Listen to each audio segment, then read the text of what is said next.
नमस्कार। वर्तमान आम पढ़ा गसागु। प्रश्न 1 नंबर देछि 2 4 8 रो गसागु केते। तार एठी कोन करबा ना 2 4 8। तो आम एमिति गुटे संख्या पकेबा जो संख्या रे कि 2 4 8 द्वारा विभाज्य होतबे।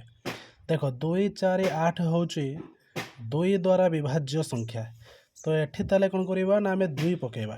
2 के 2 2 दुणे 4 एवं 2 चौ 8। ताने एठी से प्रश्न मागी थिला 2 4 8 रो गसागु केते। ताने एठी हमर उत्तर ताने केते हला ना उत्तर हला 2। प्रश्न नंबर 2 देछि केउ प्रकार संख्यार दुईटी गुणनीयक थाए ना मौलिक संख्या के ना मौलिक संख्या। तो मौलिक संख्यार केवल दुईटी गुणनीयक थाए सी होची 1 एवं सही संख्या निजे। प्रश्न नंबर 3 देछि 12 एवं 32 रो गसागु।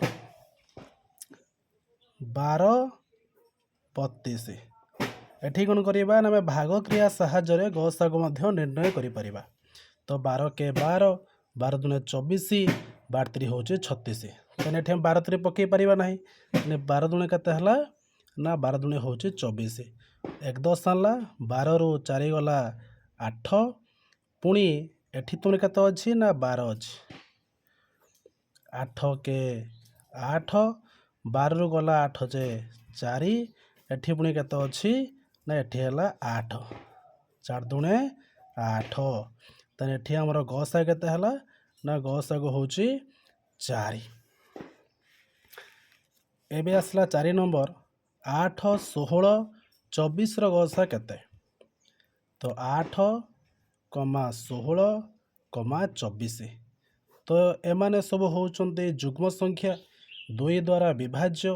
ताहले एठी कोन करिबा ना 8 16 24 जो देछि एमिते को संख्या अछि जो संख्या रे के 8 16 24 विभाज्य ना 4 4 पकेने 4 दुणे हला 8 4 चौ 16 400 हला 24।